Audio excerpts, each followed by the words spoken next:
بسم اللہ الرحمن الرحیم نحمدہ ونصلی علی رسولہ الکریم اما بعد فاعوذ باللہ من الشیطان الرجیم بسم اللہ الرحمن الرحیم 11واں پارہ مکمل اور 12ویں کا پہلا پاؤ رات کی تراویح میں آپ حضرات نے سماعت فرمایا۔ 11ویں پارے کی ابتدا میں اللہ تبارک و تعالی نے منافقین کے احوال کے حوالے سے اللہ کے پیارے نبی صلی اللہ علیہ وسلم کو آگاہ فرمایا۔ غزوہ تبوک سے واپسی پر آپ صلی اللہ علیہ وسلم کو اللہ تبارک و تعالی نے بتا دیا کہ جب آپ مدینہ تشریف لے جائیں گے تو منافقین جو جان بوجھ کے اس غزوے کے اندر شریک نہ ہو سکے اور ان کا کوئی عذر نہیں تھا، جب آپ وہاں جائیں گے تو خواہ مخواہ وہ اپنے عذر اور بہانے پیش کریں گے۔ چنانچہ ایسے ہی ہوا، جب اللہ کے نبی صلی اللہ علیہ وسلم واپس تشریف لائے تو جتنے منافقین تھے اپنے اپنے عذر پیش کرنے کے لیے آتے رہے۔ اللہ کے نبی صلی اللہ علیہ وسلم تحمل اور برداشت سے، صبر سے ان کی باتیں اور ان کے بہانے سنتے رہے، اور آپ صلی اللہ علیہ وسلم نے سب کچھ جاننے کے باوجود بھی ان کی کسی بھی بات پر، کسی بھی بہانے پر رد عمل نہیں دکھایا، بلکہ آپ صلی اللہ علیہ وسلم نے خاموشی اختیار فرمائی۔ اور منافقین جو تھے ان کے بارے میں فرمایا کہ یہ اس تاڑ میں رہتے ہیں، کون سا ایسا وقت ہے جب مسلمان پریشانی اور تکلیف میں مبتلا ہوں اور ہم ان کو دیکھیں۔ ان مخلصین مومنین کا بھی ذکر کیا جو اللہ اور اللہ کے رسول پر ایمان رکھتے ہیں، آخرت کے دن پر ایمان رکھتے ہیں اور اللہ کے قرب حاصل کرنے کے لیے اپنا مال جان جو ہے اللہ کے لیے خرچ کرتے ہیں۔ پھر اللہ پاک نے صحابہ کی عظمت کا پرچار کرتے ہوئے ارشاد فرمایا کہ جتنے بھی مہاجرین انصار میں سے ایمان لانے والے ہیں اور ان کی اتباع کرنے والے ہیں، سب سے اللہ پاک نے اپنی رضا کا اعلان کیا، رضا کا پروانہ جاری کیا، اور جو بھی قیامت تک آنے والے جتنے انسان ہیں وہ ان مقدس ہستیوں کے نقش قدم پر چلیں گے۔ اللہ پاک نے ان سے بھی اپنی رضا کا وعدہ فرمایا۔ میرے بھائیو، اس آیت مبارکہ میں صحابہ کو کامیابی اور ہدایت کا معیار قرار دیا گیا، تو بعد میں آنے والے جتنے لوگ ہیں وہ اس معیار پر چلیں گے تو اللہ پاک ان کو کامیابی عطا فرمائے۔ کتنے بدقسمت ہیں وہ لوگ جو ان ہستیوں کے خلاف بھی زبان درازی سے اور بد زبانی سے باز نہیں آتے، تو ان کے خلاف زبان کھولنے والے صحابہ کے خلاف زبان نہیں کھول رہے بلکہ اسلام کے خلاف زبان کھول رہے ہیں، جس اسلام کا صحابہ کو معیار قرار دیا۔ پھر اللہ پاک نے منافقین کی ایک سازش کا ذکر کیا۔ جب اللہ کے نبی صلی اللہ علیہ وسلم غزوہ تبوک کے لیے تیاری فرما رہے تھے تو منافقین نے جو ہے ایک اپنا مرکز قائم کیا اور اس کو مسجد کا نام دیا، تو انہوں نے اللہ کے نبی صلی اللہ علیہ وسلم کی خدمت میں آ کے گزارش کی کہ آپ تشریف لائیے اور ہمارے اس مرکز کا، اس مسجد کا افتتاح فرمائیے۔ حقیقت میں یہ مسجد نہیں تھی بلکہ مسلمانوں کے خلاف سازش کا ایک مرکز تھا اور پروپیگنڈے کا ایک مرکز وہ قائم کرنا چاہتے تھے، اور اللہ کے نبی صلی اللہ علیہ وسلم سے افتتاح کروا کے وہ مسلمانوں کی ہمدردی اور توجہ سمیٹنا چاہتے تھے۔ اللہ کے نبی صلی اللہ علیہ وسلم نے غزوہ تبوک سے پہلے ان کی بات سنی اور فرمایا کہ جب میں غزوہ سے واپس آؤں گا تو پھر اس کا افتتاح کریں گے۔ تو آپ صلی اللہ علیہ وسلم کو اللہ تبارک و تعالیٰ نے اس بات سے، ان کی سازش سے، ان کے اس جو ہے کردار سے آگاہ کر دیا، ان کا پردہ چاک کر دیا کہ آپ اس طرف مت جائیے، بلکہ اللہ کے نبی صلی اللہ علیہ وسلم کو اس کو گرانے کا حکم دیا اور اس کو مسجد زرار کا نام دیا گیا کہ یہ مسجد نہیں ہے بلکہ مسلمانوں کے لیے تکلیف، سازش اور پروپیگنڈے کا ایک مرکز ہے، لہذا اس کو اللہ کے نبی صلی اللہ علیہ وسلم نے گرا دیا اور اس کو جلا دیا اور اس کو ملیے میٹ کر دیا۔ اس کے مقابلے میں مسجد قباء کا ذکر اللہ پاک نے کیا کہ جس کی بنیاد تقوی پر، اخلاص پر رکھی گئی تھی، اور اس میں نمازیں پڑھنے والوں کی اللہ نے بڑے اچھے انداز میں تعریف کی۔ فیہ رجال یحبون ان یتطہروا، اس مسجد قباء میں، اس مسجد قباء کو آباد کرنے والے لوگ ہیں جن کا اندر باہر پاک، صاف، اجلا، شفاف ہے، وہ جو ہے پاکیزہ لوگ ہیں، طاہر مطہر لوگ ہیں، بڑے ہی عمدہ لوگ ہیں۔ تو اس کا جو ہے اللہ پاک نے پرچار کیا۔ پھر ایمان والوں کی اور جنتیوں کی صفات کا ذکر کیا، توبہ کرنے والے ہیں، عبادت کرنے والے ہیں، اللہ کی حمد و ثنا، روزے رکھنے والے، رکوع اور سجدے کرنے والے، نیکی کا حکم کرنے والے، گناہوں سے روکنے والے، اللہ کی حدود کی پاسداری اور حفاظت کرنے والے، ان سب مومنین کے لیے خوشخبری ہے۔ پھر اللہ کے نبی صلی اللہ علیہ وسلم کو اور صحابہ کرام کو، پورے ایمان والوں کو، مشرکین اور کافرین کے لیے دعائے مغفرت کی ممانعت کی گئی۔ اس کے بعد ان 3 صحابہ، مخلص صحابہ جو غزوہ تبوک میں سستی اور غفلت کی وجہ سے شامل نہ ہو سکے، ان کی توبہ کا ذکر ہے۔ منافقین بھی اپنے اپنے بہانے کر رہے تھے اور جھوٹی تسلیاں دے کے اللہ کے نبی صلی اللہ علیہ وسلم سے اپنا معاملہ صاف کر رہے تھے، لیکن ان میں سے ایک 3 مخلص بھی تھے جنہوں نے یہ عزم کر لیا کہ ہم نے سچ بولنا ہے، جھوٹ نہیں بولنا۔ ان 3 صحابہ میں حضرت کعب بن مالک، مرارہ بن ربی اور ہلال بن امیہ رضی اللہ عنہ مجمعین، ان سب نے جا کر اللہ کے نبی صلی اللہ علیہ وسلم کی خدمت میں صاف صاف عرض کر دیا کہ یا رسول اللہ، کوئی عذر نہیں ہے، کوئی بہانہ نہیں ہے، ہماری سستی اور غفلت ہے جس کی وجہ سے شامل نہ ہو سکے۔ پھر اللہ کے نبی صلی اللہ علیہ وسلم نے ان سے 50 دن تک سوشل بائیکاٹ رکھا، صحابہ کو بھی منع فرما دیا کہ ان سے کوئی بات نہ کرے، ان کی بیویوں کو بھی منع فرما دیا کہ ان سے جدا ہو جائیں، الگ ہو جائیں۔ تو بڑی آزمائش کی گھڑی تھی، بڑی پریشانی کا منظر تھا کہ جس سے اللہ کا نبی ناراض ہو جائے، ظاہر بات ہے اس سے اللہ بھی ناراض ہے۔ تو صحابہ کرام بڑے پریشان ہوئے۔ پھر اللہ پاک نے ان کے لیے راستے آسان فرمائے۔ 50 دن کے اس بائیکاٹ کے بعد اللہ نے توبہ کی آیات اتاری۔ اللہ کے نبی صلی اللہ علیہ وسلم نے ان 3 خوش قسمت صحابہ سے فرمایا کہ جب سے تم کو تمہاری ماؤں نے جنا ہے، جو ہے اس دن سے کوئی بہتر دن تم نے نہیں دیکھا کہ اللہ نے تمہاری توبہ کا ذکر اس قرآن میں کیا۔ جو پہلے بات کرنے کے لیے تیار نہیں تھے وہی اب مبارکباد دینے کے لیے اور سینے کے ساتھ لگانے کے لیے تیار تھے، تو یہ اللہ پاک نے ان کی توبہ کا ذکر کیا۔ پھر ایمان والوں کو تقوی اختیار کرنے کی اور سچے لوگوں کے ساتھ رہنے کی، نیک لوگوں کے ساتھ رہنے کی اور نیک لوگوں کی صحبت اختیار کرنے کی ترغیب دی گئی، حکم دیا گیا اور اس کو کامیابی کا زینہ اور معیار قرار دیا گیا۔ پھر اللہ کے نبی صلی اللہ علیہ وسلم کی صفات کا ذکر ہے اور امت کے بارے میں جو اللہ کے نبی صلی اللہ علیہ وسلم کا غم تھا، امت پر جو آپ صلی اللہ علیہ وسلم کی شفقت اور رحمت تھی، اس کا ذکر کیا گیا۔ حریص علیکم بالمؤمنین رؤوف الرحیم۔ اس کے بعد سورہ یونس ہے۔ سورہ یونس کے اندر جو ہے حضرت یونس علیہ السلام کی قوم کی توبہ کی قبولیت کا ذکر ہے، واقعہ ہے، اس حوالے سے اس سورت کو سورۃ یونس کا نام دیا گیا۔ اس کی ابتدائی آیات میں اللہ پاک نے قرآن کی حقانیت کا ذکر کیا، پھر اللہ کے نبی صلی اللہ علیہ وسلم کی رسالت کی حقانیت کا ذکر کیا کہ لوگ اللہ کے نبی صلی اللہ علیہ وسلم کی رسالت اور نبی ہونے پر، نبوت پر جو ہے تعجب کر رہے ہیں۔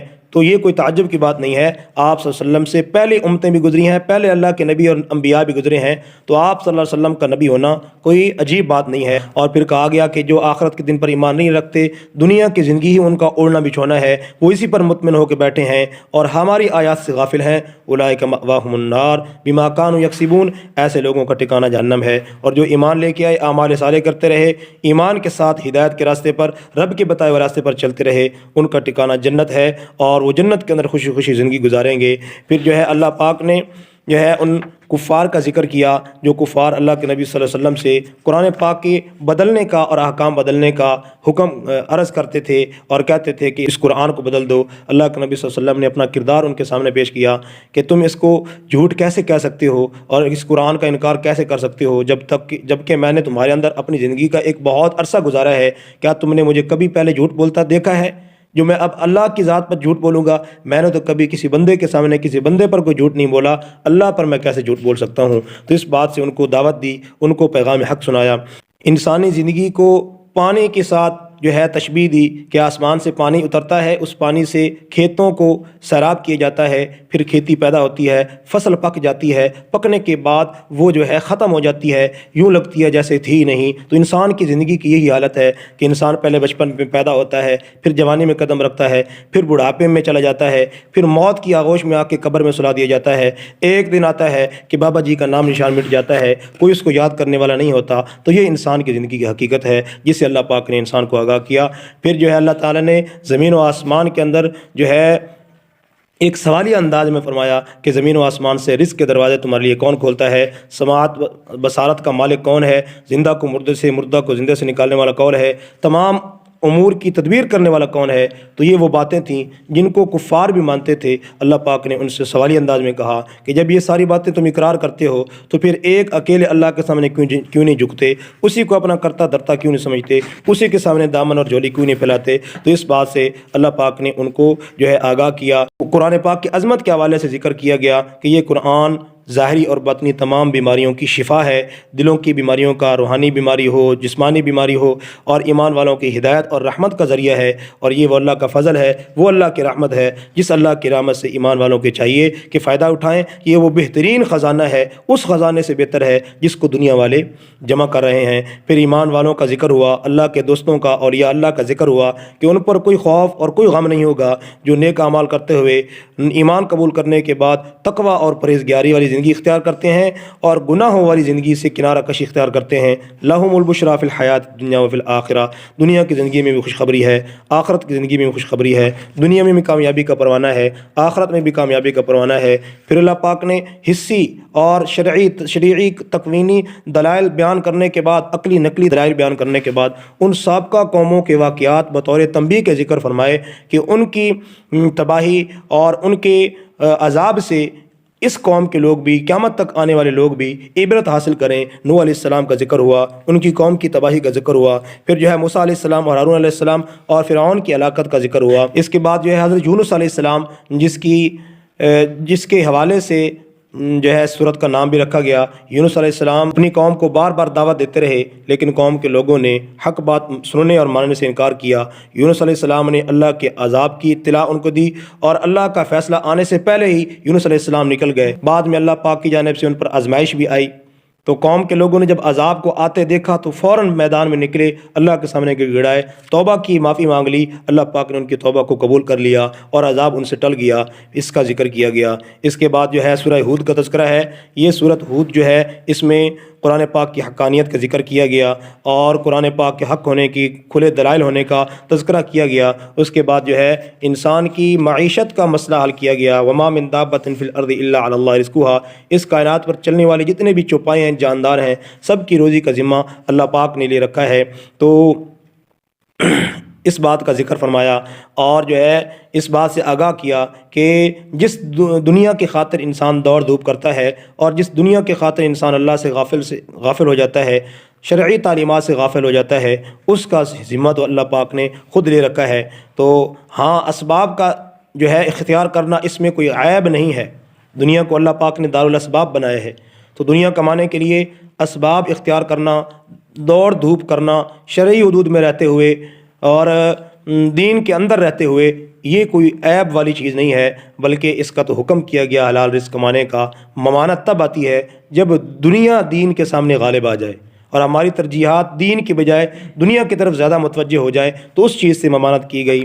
نوح علیہ السلام اور ان کی قوم کی تباہی کا ذکر کیا گیا۔ نوح علیہ السلام نے جب بار بار اپنی قوم کو دعوت دی، انہوں نے ماننے سے انکار کیا، تو اللہ کی جانب سے حکم ہوا کہ ایک کشتی تیار کیجئے اور کشتی میں اپنے ماننے والوں کو سوار کیجئے، ان ظالموں کی فکر نہ کیجئے، ان کا میں خود حساب کتاب کر لوں گا۔ تو نوح علیہ السلام نے ایک کشتی تیار کی۔ اب قوم کے لوگ دیکھتے اس بابا جی کو کیا ہو گیا ہے، ریت ہے، صحرا ہے اور اتنی بڑی کشتی بنا رہا ہے۔ وہ آتے، مذاق اڑاتے، ہنستے، ٹھنٹے لگاتے اور نوح علیہ السلام کی گستاخی کرتے۔ تو نوح علیہ السلام فرماتے، آج تم ہنس لو، مذاق کر لو، وہ دن بھی آنے والا ہے جب ہم تمہارے اوپر ہنسیں گے اور ہم تمہارا مذاق اڑائیں گے۔ تو پھر وہ دن آیا، اللہ نے آسمان کو پانی برسانے کا حکم فرمایا اور زمین کے پانی کے جو خزانے تھے اس کو بھی اللہ پاک نے کھولنے کا حکم دیا۔ آسمان سے بھی پانی برسا، زمین نے بھی پانی نکالا اور جو ہے نوح علیہ السلام کی قوم کی تباہی کا سبب بن گیا۔ نوح علیہ السلام نے جب قوم کو ڈوبتے ہوئے دیکھا، آپ کا بیٹا بھی اس کے اندر شامل تھا، بیٹے کو دعوت دی کہ بیٹا ہمارے ساتھ شامل ہو جاؤ۔ وہ پہاڑ کی چوٹی پہ چڑھ کے کہنے لگا کہ میں تو بہت اونچا چلا گیا ہوں، اب مجھے کوئی نقصان نہیں پہنچ سکتا۔ تو نوح علیہ السلام بار بار سمجھاتے رہے۔ نوح علیہ السلام پدری محبت میں آ کے اللہ کے دربار میں گڑ گڑانے لگے کہ یا اللہ میرا بیٹا۔ اللہ پاک نے فرمایا کہ اے نوح، تیرے وہی ہیں جو تیرے ساتھ کشتی میں سوار ہوئے ہیں، وہ تیرا بیٹا نہیں ہے۔ اصل رشتہ ایمان کا رشتہ ہے، اصل رشتہ وہ ہے جس کو اللہ پاک رشتہ قرار دیتے ہیں۔ تو نوح علیہ السلام کے سامنے آپ کا بیٹا ڈوبتا رہا، اللہ نے سخت تنبیہ فرمائی، ڈانٹ پلائی کہ اے نوح خبردار، اگر تو نے اپنے بیٹے کے بارے میں سوال کیا۔ تو نوح علیہ السلام فوراً اللہ کے دربار میں گزارش کرنے لگے، ربی انی اعوذ بک ان اسألک ما لیس لی بعلم، اے اللہ میں اپنی گزارش سے معافی چاہتا ہوں، مجھے معاف کر دیجئے۔ تو اللہ پاک نے نوح علیہ السلام کی جو ہے بات کو ماننے والوں کو اللہ پاک نے نجات دی۔ تو میرے بھائیوں، یہ مثال ہے ہمارے لیے، یہ دنیا جو ہے ہمارے لیے آزمائش کی گھڑی ہے، اور اللہ کے نبی صلی اللہ علیہ وسلم نے کامیابی کی ایک ہمیں کشتی عطا کر دی ہے۔ جو اس کامیابی کی کشتی میں بیٹھ جائے گا، وہ آنے والا جو سیلاب ہے، قیامت کے بعد عذاب ہے، اس سیلاب سے وہ محفوظ ہو جائے گا۔ اور جو اس کشتی میں سوار ہو گیا، اس کشتی میں سوار ہونے کا جو طریقہ ہے اور اس عذاب سے بچنے کا طریقہ ہے، وہ کیا ہے؟ اللہ کے احکام، نبی مکرم صلی اللہ علیہ وسلم کی تعلیمات پر عمل کر کے ہم اس جو ہے عذاب سے نجات پا سکتے ہیں اور کامیابی اور فلاح کو حاصل کر سکتے ہیں۔ اللہ تعالی ہمیں سمجھنے کی اور عمل کی توفیق عطا فرمائے۔ سبحانک اللہم و بحمدک، اشہد ان لا الہ الا انت، استغفرک و اتوب الیک۔